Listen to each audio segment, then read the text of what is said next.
Salam dəyərli tələbələrim, artıq 21 iyunda birinci qabiliyyət imtahanı artıq başladı və əksər tələbələr kəsilmişdi. Bu hal normaldır, çünki dizayner tələbat həddindən artıq çoxdur. Kimi dindirirsən, mən dizayner olmaq istəyirəm. Amma sual vermir ki, sadəcə bu dizayn adı ona xoş gəlir. Bəlkə də gələcəkdə bu peşədən zəhləsi gedəcək, axına qədər getməyəcək, sadəcə diplomda qalacaq. Yəni əsas sual həqiqətən mən dizayner olmaq istəyirəmmi? Uşaqlar da əl işlərindən, yəni qiymətlərindən narazılıq bildirdilər. Həqiqətən elə işlər var idi ki, o qiymətə layiq deyildilər. Mən də onu sizlə müzakirə edəcəm və şəkilləri də bir-bir sizə göstərəcəm. İndi isə başlayaq. Birinci şəkildə demək olar ki, uşaqlar komponentli yerində idi. Burada da yerləşdirəcəm şəkli. Yəni yerindədir və problem o qədər də yoxdur. Amma xarakteri tutub. Əsas məsələ uşaqlar xarakteri tutmaydı, oxşatmaqdır, nisbətlərdir, işi bitirməkdir. Yarımçıq iş əlbəttə ki, yarımçıq bal verərlər, bunu unutmayın. Sonraki burada qeyd etmişəm ki, burun və ağız arasındakı fərq çoxdur. Baxın uşaqlar, bu qızıl nisbətləri ki var, uşaqlar əksər işlərdə fikir verir, burunu dəhşət dərəcədə uzun götürüblər. Deyirlər ki, hə müəllimə, Qatəməllatın burnu uzundur, nə bilim. Onunla qatılıram, Avqustun da burnu uzundur. Qızlarda da biraz onlarda nisbət fərqi var.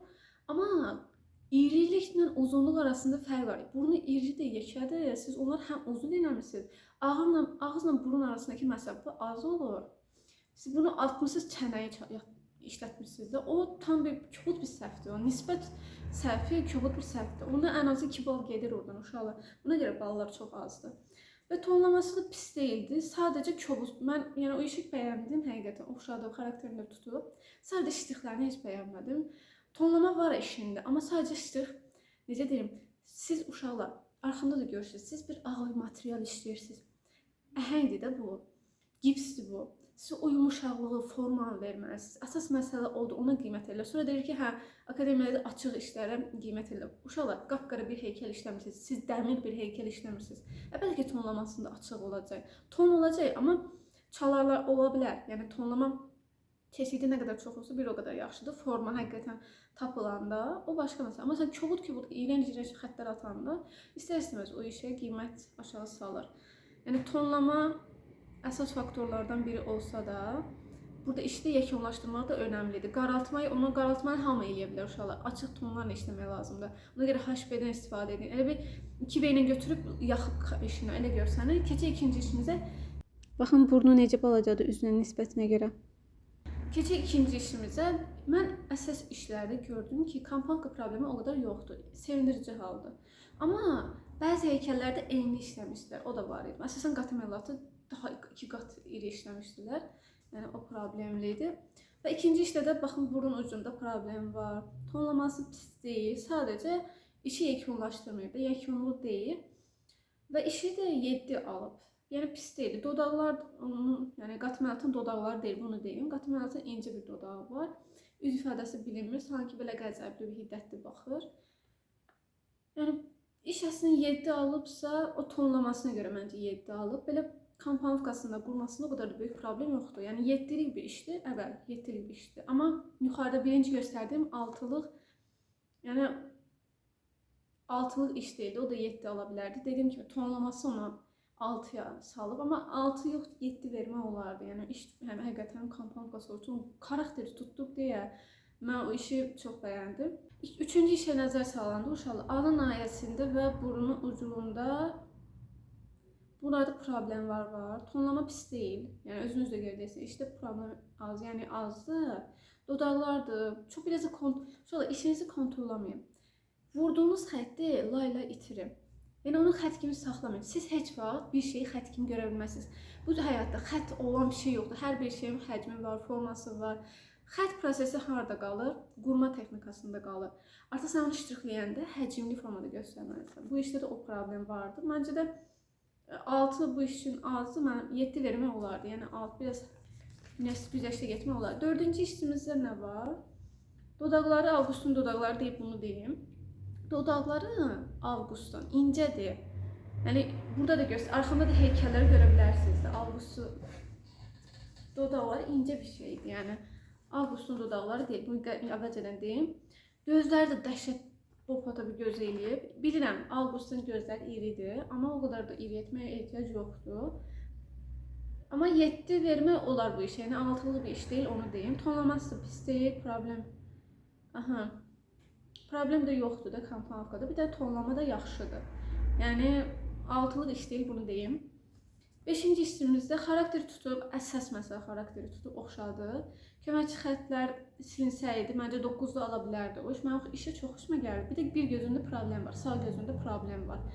Çünki xəttlər bilir, uşaqlar, bunu deyim ki sizə, pedaqoq rəssam sizin bir xəttinizdən bilər ki, sən hazırlığa getmirsən, sənin talantın vardı, yoxdur. O köməkçi xəttləri saxlamaq nə faydası var? Bir dənə sualım budur. Köməkçi xətt qurma mərhələsində qalır uşaqlar. Bu 10 ballıq sistemdir. 5 balını qurmaya gedir, 5 balını tonlamasını işin yekunlaşdırmağına gedir. Sən əgər qurmada saxladığın o xəttlər var, köməkçi xəttlər var, onu hələ də axırıncı mərhələyə qədər saxlayırsansa, deməli işin yarımçıq işdir. Elə düşünürlər ki, hə bu müəllim bir savaddır. Mən heç olmasa kontur, həmin o köməkçi xəttləri saxlayım. Bu bilsin ki, mən hazırlığa getmişəm ya yox. Uşaqlar, o köməkçi xəttləri saxlamayın. Mən özümdə qabiliyyət imtahanında iştirak etmişəm və 9 almışam. Və mən kontur falan saxlamamışdım. Köməkçi xəttləri saxlamamışdım. Çünki hər bir mərhələdə, müəyyən mərhələdən sonra o kontur xəttlər olsun, itilir, ştrixlənir, forma tapılır.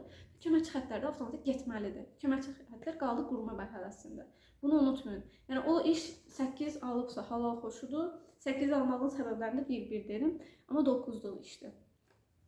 Bir də 6-cı hisslər, gözlərin, burun, ağız, qulaq, bu 4 dənə problem onun 6 almağına yəni imkan yaradır. Məncə də 6'lıq işdir.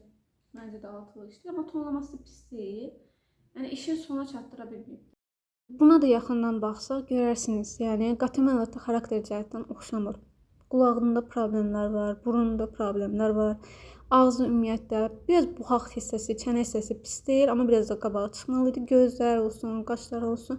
Burada kontrollama biraz elib, amma burada onu iştirakləmə xilas elib uşaqlar. Yəni 6 almağın səbəbi.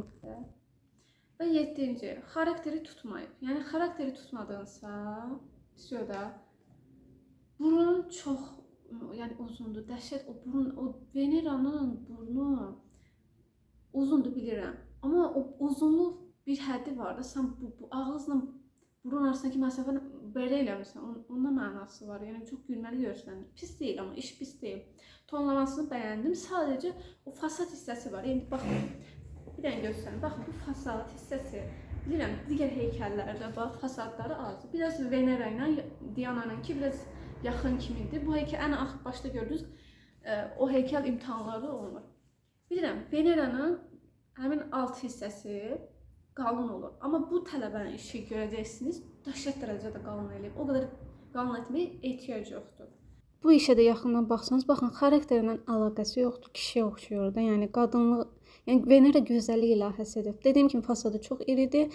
Tələbəni abituriyenti xilas edən burada ştrixlərdir, tonlamadır. Digər işlərə də bir baxmanızı istəyirəm. Məsələn, buradakı işıq, altılıq. Buradakı iş məsələn, tonlama pis deyil, amma xarakter cəhətdən burunda problem var. Bu ümumiyyətlə o heykəl Qatəmən deyil, amma yenə də keçizdiriblər. Bu heykəldə də məsələn Veneraya biraz nəsə yaxın, amma əlaqəsi yoxdur. Bu heç ümumiyyətlə o saçlar məni dəli elədi. Yəni o saçları elə kontrollama nə ehtiyac, burada elə. Alnının kiçikliyi, çənənin böyüklüyü həqiqətən dəhşətdir. Burada məsələn çox tünd işləyiblər. Heykəldir bu uşaqlar. Bu dəmir deyil. Məsələn bu 8 bu necə alıb? Mənə o maraqlıdır. 8'lik iş deyil. Bəli dostlar, bütün videonu hamısı uşaqların işləriniz üçün qiymətləndirdim. Yenidən səhvlərin düzlərini dedim. Çalışın ki, əgər APS vermək istəyirsinizsə verin. Həm də orada da sizə səhvlərinizi deyəcəklər. Yenidən qabiliyyət imtahanında iştirak etdikdə isə bu səhvləri etməyəcəksiniz. Çünki DTS-də də heykəl düşür, antik baş heykəl düşür. Yəni təkrarən o səhvləri etməyin. Yəni vaz keçməyin uşaqlar. Mən özüm başa düşürəm, kəsilənlər oldu. 4 alan tələbələrdən də oldu. Yəni onların keçirdiyi hissləri mən başa düşürəm. Çünki mən özüm talantlı, yəni qabiliyyətim ola qabiliyyət imtahanında iştirak edə bilməmişdim. bu da mənim problemlərimdən biri idi də. Yəni mən çox qapalı uşaq olmuşam. Bundan qürur duymuram əslində. Bu böyük bir problemdir. Onun yaşatdığı his, duyğu, yəni mən bir həftə özümə gələ bilmədim. O çöküntü elə bir çox pis hissdir. Yəni həqiqətən dəhşət dərəcədə. Demirəm indi bax ağlayın, zırıldayın falan. Buna ehtiyac yoxdur. Çünki gedən gedir. O qiymət alınıb, o vaxt da gedir. Mən özüm 2 il, birinci ilimdə 9-10 aldım. Bizdə 2 dənə mərhələli idi dizayndan. Kompozisiya işləyirdi, bir də antik baş heykel. Antik baş heykeldən 9 aldım. Kompozisiyadan da həndəs figurlarla ibarət bir kompozisiya idi. Hərflərdən ibarət idi və mən ondan 10 almışdım. Maksimum nəticə göstərdim. Amma məndə qabiliyyətim öz yerində idi, amma buraxılış imtahanı nəticəsi pis idi məndə. Sonra isə kodlaşdırma düzgün olmadı. Lənkəranda da verməli idim. Ondan qabiliyyətindən keçməmişdim. Ona görə mən 1 il qaldım belə. İkinci ilimdə isə pandemiya çıxdı. Qabiliyyət imtahanları ləğv oldu. Ballar qalxdı tavana. Çünki 4-cü qrupun ixtisasının tələbəsi də, yəni abituriyenti də 5-ci qrupa da sənəd vermişdi. Alternativi, yəni qabiliyyətsiz bir yerə daxil olmaqdır. Yəni bir yerdə boş qalmamaq idi. Ona görə ballar qalxdı və mənim qabiliyyət imtahanında da Adrada hər yerdə qabiliyyət imtahanları olmuşdu, amma Adranın özündə yox olmamışdı. Ona da gecikdim. Həqiqətən dünyanın ən pis günlərindən biri idi mənim üçün. O qədər ağladım. Özümə gələ bilmədim də. Dəhşət bir hiss idi. Niyə axı, niyə deyirdim. Amma şükür edirəm yenə də. Həmd olsun. İstədiyim yerdəyəm. Gözlədiyimdən də gözəl bir günlər gördüm. Pis gün olur, yaxşı gün də olur. Hal-hazırda abituriyent hazırlaşdırıram. Magistram və məktəbin, universitetin seçilən tələbələrindən biriyəm və hal-hazırda sizə dərs keçirəm burada onlayn formada. Yəni dünyanın axırı deyilmiş, onu öyrəndim. Çünki gözəl qapılar açıldı, fürsətlər yaxaladım. Yəni həm işlədim, həm oxumaya çalışıram. Bu çox qəşəng bir hissdir əslində. Yəni öyrəndim ki, mən dizayner olmaq istərmişdim. Sadəcə dizaynın adı mənə xoş gəlirmiş. Bunu öyrəndim. Dünyanın axırı deyil, əlinizdən gələn ən yaxşısını edin və vicdanınız rahat formada o imtahandan çıxın. Deyin ki, kəşkilərlə getməyin. Elədim, olmadı. Olmadısa qismət və vaz keçməyin. Vaz keçsəydim, bəlkə mən başqa bir yerdəydim. Bu sizin qarşınızda olmazdım. İnşallah bu kanalda gözəl yerlərdə olarıq. Hər birinizi öpürəm. Uğurlar bir daha. Vaz keçməyin.